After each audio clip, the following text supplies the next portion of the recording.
Welcome to my channel. My name is Yoko Rowing and I am a director of the multicultural advocacy at the Hope Esperanza, a non-profit organization in North Platte, Nebraska. This is my channel to talk about very important topics like diversity. So I called my channel and interview series a colorful visionary. So don't forget to subscribe and enjoy the conversation. Hi, welcome Larissa Hipp. This is Yoko Rowing. I'm a director of the multicultural advocacy at the Hope Esperanza and also entrepreneurs in the North Platte area. I am inviting you all to have a greater conversation with Larissa today on a colorful visionary version to promoting the International Bazaar 2024. It's coming up next week. So let's dive into a conversation with Larissa. Larissa is a instructor and a choreographer at the Dance Factory for quite some times now. So let's bring up Larissa. And please, Larissa, tell me a little bit about yourself. Hi, I'm Larissa. I was born and raised in North Platte. I grew up taking dance at the Dance Factory from the first year it opened back in 2002, I believe. Oh, wow. Yeah. I grew up taking class there. I started assistant teaching, and then I graduated high school and I went and studied dance at the University of Wyoming. Oh, wow. That's cool. And then I ended up moving back to North Platte because of the pandemic, and then ended up teaching at the studio that I grew up at. So it's kind of around. That's amazing. So, Larissa, what made you start dancing? I grew up in a really artistic family, more focused on music probably, but just kind of surrounded by people that encouraged you to try new things. And I had a mom that just tried to put me in as many activities as possible so that I could be exposed to stuff and experience stuff. And dance is kind of what stuck. It's the thing that I got the most joy out of and was most interesting to me. So it's how I kind of got into that area, but I also spent time doing theater and music and other art forms. So yeah. That's amazing. Thank you so much for sharing that because I wanted to know why people started. I think it's great story to share. And then on top of that, I wanted to ask you which type of dances you really love the most out of all the routines that you do. I mean, I love all of them for different reasons. I really got attached to ballet when I was a teenager, just because it's such a specific art form, really beautiful, and there's so much history and culture attached to it. But I also really love getting to do more modern stuff. I teach a lot of tap, which is really fun, which is very much an American art form. Nice. Yeah, and then jazz and lyrical and modern, that kind of stuff too. But yeah, so I mean, all of them have a special place in my heart for different reasons. I love that. So tell me, tell us audience that a little bit about the dance factories in North Platte as well. Okay. Yeah, so the Dance Factory has been in operation in North Platte since 2002, I believe. I was 4 years old when it opened, so. Oh, hey, yeah. 2000. Okay. Oh my goodness, you're young. Yeah, so I was one of the first batch of students, and it's moved locations a couple of times, but we've been on 4th Street by Gary's for the last decade and a half, I think. Yeah, we offer classes for anyone ages like 3 and up. Wow. Right now we have students ages 3 to 18, I think, right now. Wow. But we do accept adults enrolling in classes as well.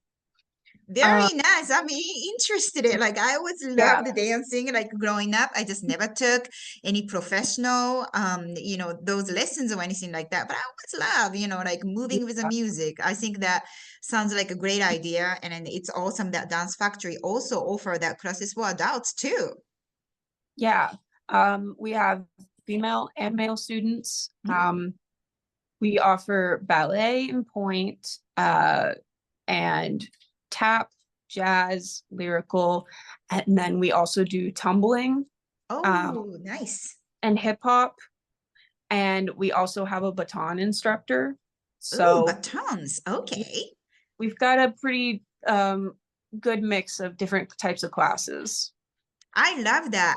So let's focusing on you a little bit because now that you are the instructor and a choreographer, where is your dance inspiration coming from as an artist? Um, I mean, I think it comes from a couple of different places. I mean, one is just from the kids that I work with. Hmm. It's really rewarding to just see their excitement and their love for what they're doing. And when they get to start doing something new, um, just how much work they put into it, that really is where a lot of it comes from. But for myself personally, I have just really always loved dance because it's its own language. Hmm. And while it's very much rooted in its own cultures, where it came from, I think one thing that's really just kind of magical about it is that it transcends culture. I love that. And uh, I feel like it connects people all over the world. You don't have to speak the same language to understand it. Um, yeah. That's So so fascinating. I just love that what you said about it's transcending, and you don't need to speak that language to understanding that through the dances. I think so inspirational, and that's why I just love the art forms like that. Because think yeah, about nowadays how you know the school programs and just the recent United States in like across the board sometimes art forms, music, dances, that type of things, people are underestimating the power that those art forms has, right? I mean, that's why we wanted to push as an hope to put it into bring over the live entertainments like you guys, the dance factories or legacies Bel Canto Duo to a Hopi reservation, the Hopi tribal members to bring over the different types of art forms because we all have a different types of reaction towards it, right? And then we hope that all the audiences will be inspired somehow from the different form of art that they witness. And I think that legacy, that Dance Factory. I mean, you guys are gonna be really the setting the tones to bring over something new to the table. And I remember that your mom, you told me that you also love to travel all over the world. So tell me a little bit about it. Like, where did you go, and where have you been, and why you love that to travel all over the world? yeah.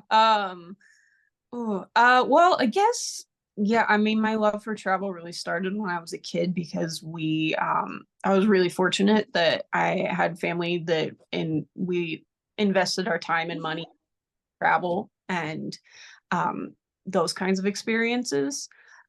So I got to go on a lot of really cool trips before I graduated high school around the country. We went to Alaska one year, did a whole Ooh. through the Southwest, New York, Washington, D.C., all of that.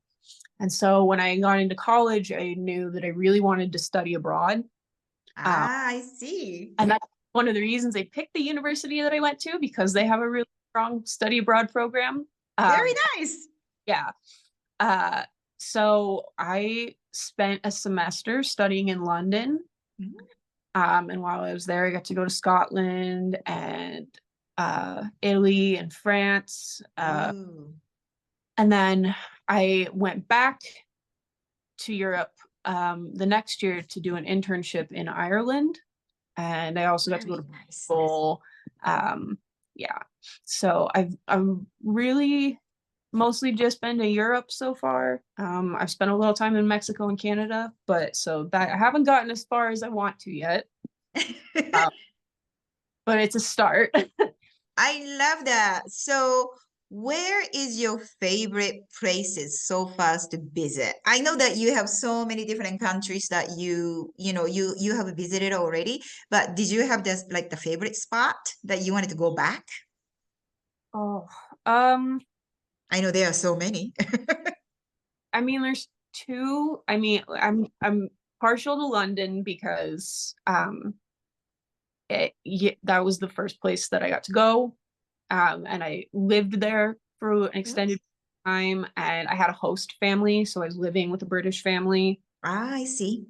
I just really got to immerse myself in that culture. And also, London's just really kind of a spectacular city because it's so multicultural. I love it. It has such a large diaspora community from so many other countries. Mhm. So you're not just experiencing British culture, but it's also, a lot of Indian culture, lots of different Asian cultures, African cultures, just all manner of other European cultures. Like it all kind Mhm. of is in one city. So that um, I really love that. Then I'm also really, really partial to Dublin and Ireland Ah. because uh, it's just kind of a special connection because I have a lot of Irish ancestry. Mhm. Family that emigrated from there. So it's just kind of special to get to go back and live there for a while and reconnect with heritage, which I feel like a lot of Americans don't necessarily get to do. Right. Um, so that's kind of special to me. I love that. Thank you so much for sharing. Visiting Dublin's and also London seems like so much fun. My daughter has visited the Europe this summer. Mhm. She has an lab works at the university somewhere in, oh gosh, where is it? In Copenhagen, I think. Denmark, yes. Yeah. So she has also traveled Europe, and then she said that London is very special. So I am sure that she had the same sort of inspiration that she got from the multicultural area that like the Europe or the London has to offer. So my last question will be, so you guys gonna going to bring over the performance at Excuse me. fourth annual International Bazaar on September 28th at the DNN Event Center. Now, this is going to be a diversity event. What is that you wanted, like, how is that for you to perform in a diversity, a multicultural event to bring over the dance factories this year? What's that for you? What is going to be that for you? It's definitely a special opportunity that we're really excited that we get to participate in.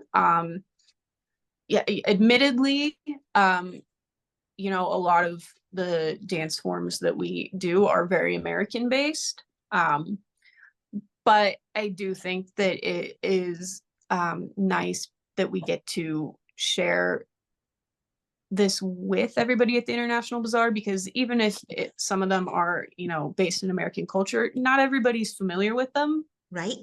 Um, and then also just getting to share that with the other people from other cultures who maybe haven't experienced them, but really excited that we get to share particularly some of our ballet dances because that is very much not based in Mhm. um, and what's kind of magical about that is that it started in Europe and it's spread all over the world, and now there are ballet companies literally on every continent. So I think what's really great about what we're going to bring and showcase for everybody is kind of like what I said before is that dance transcends place and time and that everybody can enjoy it and take something from it, and that it can really bring everyone together regardless of where you're from, what language you speak. Yeah. I love that. Thank you so much for the inspirational conversation today at the Colorful Visionary. This is Larissa Hipp, with instructor and a choreographer at the Dance Factory.